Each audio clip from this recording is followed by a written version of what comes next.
네, 자세한 이야기 전병율 차병원 교수 겸 대한의사협회 코로나 대책위원과도 나눠보겠습니다. 어서 오세요. 네, 안녕하십니까. 네, 먼저 오늘 오전 10시에 발표된 신규 확진자 상황부터 살펴보도록 하겠습니다. 신규 확진자, 어제 하루 91명이 추가로 발생을 했습니다. 현재까지 국내 누적 확진자의 수 9,332명입니다. 이거는 0시 기준입니다. 네, 전병률 교수님. 네. 그런데 이게 지금 확실히 우리 코로나19 방역 관점이 달라진 것 같은 게 이제는 해외 유입, 이걸 어떻게 우리가 막아내느냐에 따라서 성패가 갈릴 것 같아요. 네, 그렇습니다. 지금 전체 환자 숫자는 이제 매일 한 90명, 100명. 100명 안팎으로 두 자리 관리되더라고요. 숫자에서 지금 세 자리 촉이 왔다 갔다 네네. 하거든요.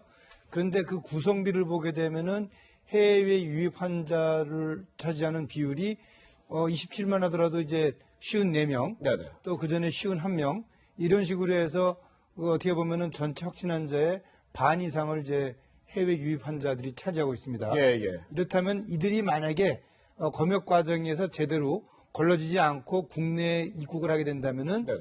국내 지역 사회에서 어떻게 보면 새로운 이 지역사회 확산에 방아쇠 역할을 하는 그런 요인으로 작용을 할 수 있다라는 측면에서 검역 과정에 있어서의 이들 확진 환자들을 판정하는 것은 대단히 중요한 그런 상황이라고 할 수 있겠습니다. 네.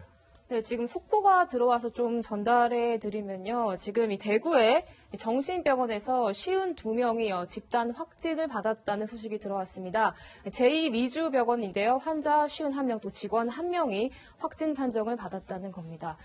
네, 교수님, 지금 이렇게 네. 요양병원에서 이런 집단 확진 사례 사실 요즘에 좀 잠잠해졌는데 다시 또 이렇게 나타났습니다. 네, 지금 저 사례는 네. 이제 같은 건물에 네. 병원이 두 개가 있어요. 네. 하나는 요양병원이고 하나는 정신병원인데 예. 그 요양병원에서 90명의 확진 환자가 발생을 했었습니다. 네네. 그런데 이제 이 정신병원에서 또 52명의 환자가 확인된 그런 사례라고 할 수 있겠습니다. 네. 어떻게 보면은 우리가 그동안에 취약 시설이라고 알고 있었던 그런 시설들에서 어떻게 보면 집단 발생 양상이 다시 또 이제 재발되는 것이 아닌가 하는 이제 그런 양상을 지금 보여주는 것 같습니다. 네. 네, 그렇군요. 네, 다시 좀 해외 유입상을 좀 살펴보면요. 지금 해외에서 유입되는 환자들이 굉장히 또 많다 보니까 의료계에 이런 얘기가 나오고 있습니다. 대한감염학회 이사장이 SNS에 올린 글인데 외국인 입국 금지 조치를 이제는 좀 해주면 좋겠다 이런 목소리를 내는데 이것도 어떻게 보시나요? 그래서 이제 중국도 오늘부터 외국인 입국 금지를 확실하게 하겠다고 하는 내일부터인가요? 마당이고 내일부터인가요? 예. 그런데 이제 우리도 사실은 이게 이제 우리가 무역을 하는 국가이고 뭐 경제적 상황도 이러니까 네네. 외국의 상황에 대해서 우리가 입국 금지를 한다는 거 리스크는 있습니다만은 예, 이건 예. 외교적 활동을 통해서 무마하고 호혜 평등의 입장에서 왜냐하면 우리나라가 입국하는 걸 다 금지하고 있는 나라들이 많거든요. 네, 그렇죠. 그런 차원에서도 우리가 얼마든지 외교적 노력을 통해서 상대국을 이해시키고 저는 입국 금지를 해야 된다고 봅니다. 왜냐하면 이게 지금 아까도 교수님도 말씀하셨지만 해외 입국자들이 지금 우리 증가세를 계속 올리고 있는 거 30% 이상 지금 해외 입국자들이거든요. 예, 예. 그랬을 때는 저는 정부의 어떤 그 결정이 곧 내려져야 된다고 보고 왜냐하면은 국민이 건강이 최우선 아니겠습니까? 네. 중국은 한편으로 입국 금지를 시키면서 한편으로는 마살 포렌을 해서 외국에다가 의료진도 보내고 물품도 보내면서 사실은 그걸 완화시키는 일을 하고 있는 것이거든요. 네네. 우리도 이제 입국 금지를 시키더라도 얼마든지 우리의 방역 시스템이나 아니면 방역 물자들이나 뭐 산소호흡기나 이런 것들 사실은 좀 남아 돌아간다고 할 수는 없겠지만 네네. 일본 있으면은 예를 들면 해외에 보내주면서 입국 금지의 어떤 그런 불가피성을 설득하고 하면서 외교적 노력을 해야 된다고 봐집니다. 네. 네, 지금이라도 입국 금지를 해야 한다는 이 같은 목소리에 우리 정부는 어떤 입장일까요? 함께 들어보시죠. 해외에서 들어오는 위험에 대한 관리가 더욱 중요한 시점입니다만 전체 해외 유입 환자의 90%가 우리 국민인 점을 감안하면 당장 입국 금지와 같은 조치를 채택하는 데는 제약이 따릅니다. 해외 유입이 지역 사회로 전파되는 것을 막기 위해서는 의무적 자가 격리를 골격으로 하는 현재의 체계가 철저하게 이행되어야 하겠습니다.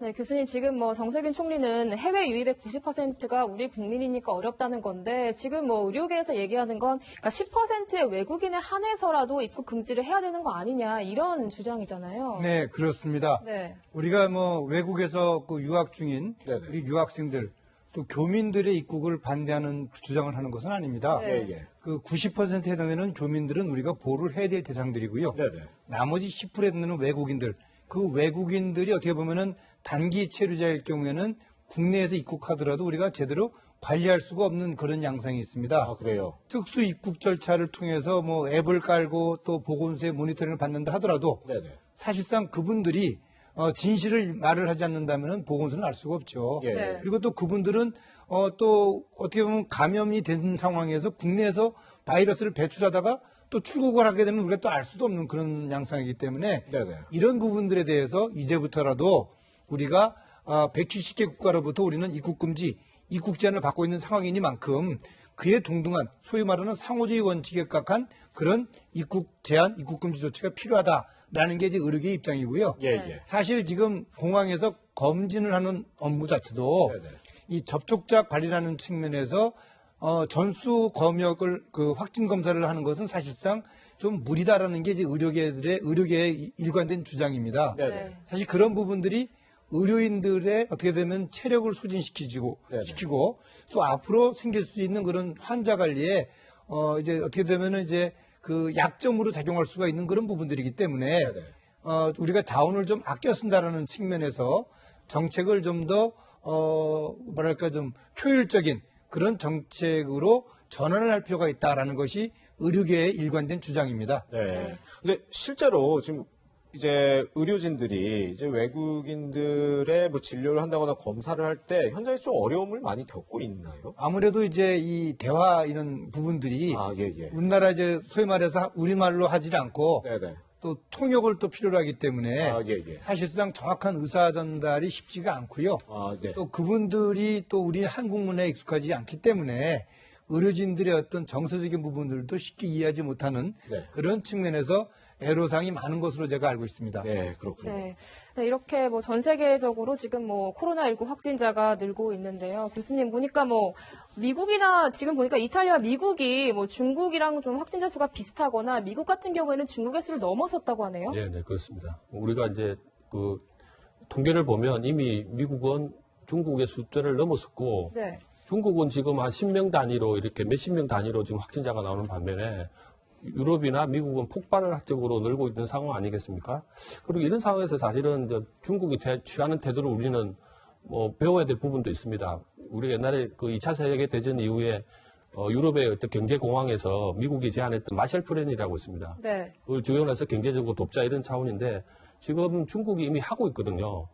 의료진이나 뭐 이런 장비들을 보내주고 하면서 마침 이제 중국은 다 이제 벗어났다, 이제 네. 돕는다 이런 차원에서 플랜을 하고 있는데 우리 외교적인 노력도 K-팝이 가지고 있는 상징성이 있지 않습니까? 우리가 이번에 알았던 것은 이 대한민국의 공공 의료 체계나 아니면은 종합병원 체계나 이런 것들을 그런 방역 체계나 이런 것들이 지금 세계적으로 칭찬을 받고 있는 것이거든요. 저는 한편으로는 애교적으로는 이 차단을 불가피성을 설명하고 또 한편으로는 이런 요번에 알려졌던 여러 좋은 점들을 갖다가 외국에 보낸다든지 지원한다든지 해서 어떤 이번 기회에 한국의 어떤 공공의료가 한 단계 선진국이라는 걸 세계에 좀 보여줄 필요도 있겠다 싶어서 어떤 이런 외교적 전략도 같이 가져가고 그런 데 대한 토론도 또 있어야 되겠다 싶습니다. 네. 네. 이런 가운데 어제 코로나19와 관련해서 주요 20개국 G20 국가 정상들 간의 특별 화상회의가 열리기도 했습니다. 관련 발언 한번 들어보시죠. 문 대통령은 지난 3월 13일 한프랑스 간 정상통화에서 G20 차원의 코로나19 대응 필요성을 강조하면서 특별 화상회의 개최 방안을 제기한 바 있습니다. 이후 한사우디 G20 셀파 협의를 거쳐 G20 의장국인 사우디아라비아가 국제사회의 요청에 따라 특별 화상 정상회의를 개최하게 되었습니다. 네, 어쨌든 뭐 문재인 대통령의 제안으로 이렇게 G20 정상 간의 특별 화상회의도 열렸는데 그만큼 지금 국제 공조가 필요할 것 같은데 지금 하여튼 전 세계적으로 대유행 상황에서 전 세계가 좀 가장 시급하게 공조해야 될 부분은 어떤 부분일까요? 네, 우리 대한민국의 방역 정책의 그동안의 성과를 네네. 대통령께서 이번에 아주 충분히 말씀을 하신 것 같습니다. 아, 예, 예. 예를 들어서 이제 진단 그 시약의 신속한 이 사용하는 방법이라든지 네. 또 공격적인 검사 전략 또 뿐만 아니라 우리 워킹 스루라든지 네네. 드라이브 스루 예. 이런 검사 방법이라든지 또 그리고 환자들에 대한 동선을 소위 말해서 신속하게 공개하는 예. 그런 부분들을 G20 화상회의를 통해서 설명을 함으로써 예, 예. 우리 방역 정책이 갖고 있는 신속성, 개방성, 민주성 이런 부분들에 대한 어떻게 보면은 전 세계적인 확산에 큰 역할을 했다고 생각을 하고 있고요. 예, 예. 사실 이번 기회를 통해서 우리 대한민국이 말씀하신 것처럼 이제 세계의 이 코로나19 방역 대책에 함께 공조할 수 있는 그런 좋은 기회를 마련하지 않았나 생각을 합니다. 네. 네, 해외 유입이 심각해지다 보니까 정부에서 또 이제 대책을 내놨습니다. 이 속보가 지금 들어와 있는데요. 한국에서 한국으로 출발하는 이 모든 항공기 탑승자에 대해서 발열 체크를 하기로 했다고 합니다. 3월 30일 도착 기준 항공편부터 적용이 된다는 소식입니다. 네, 그런데 교수님, 이 코로나19가 이제 종식이 되려면 또 중요한 거, 자가격리 원칙을 잘 지키는 걸 텐데, 지금 보니까 그 의심 환자가 제주도에서 이렇게 여행을 다녔어요. 네. 그래서는 이번에 좀 이례적으로 손해배상까지 검토를 한다고 하더라고요. 네. 네, 상당히 그 안타까운 네. 소식을 저희가 접했습니다. 이제 외국에서 이제 유학을 하던 학생인데 귀국을 하고 아무래도 이제 또 귀국한 이후에 여러 가지 뭐 스트레스라든지 그런 게 있다 보니까 가족들이 아마 좀 그 위로차 제주도 여행을 간 것 같은데 네. 여행하는 과정에서 이제 발열 증상, 인후통 증상 이런 증상이 있었습니다. 네. 사실 그렇다면은 즉시 그 보건기관에 신고를 해서 적절한 안내를 받는 것이 어떻게 보면은 보다 좀 이렇게 현명한 그런 조치였는데 네. 그런 것들이 제대로 이루어지지 않았습니다. 예. 뿐만 아니라 우리 유학생들이 귀국을 하고 난 이후에 사실상 지금 자가격리 조치를 받고 있는데도 불구하고 네네. 일부 학생들이 자가격리 조치를 위반하고 예. 그러는 가운데서 또 확진 판정을 받는 일들이 종종 생기고 있는데요. 예. 네. 이런 부분들이 적극적으로 좀 통제가 될 수 있도록 가족들 간에 어떤 설득이라든지 교육 이런 것들이 좀 필요하다고 생각을 합니다. 네. 네, 이 해외 유입 변수가 또 다른 확산의 빌미가 되지 않도록 이 검역책에 더 촘촘하게 고삐를 죄야겠습니다. 두 분간 여기서 인사드리겠습니다. 고맙습니다.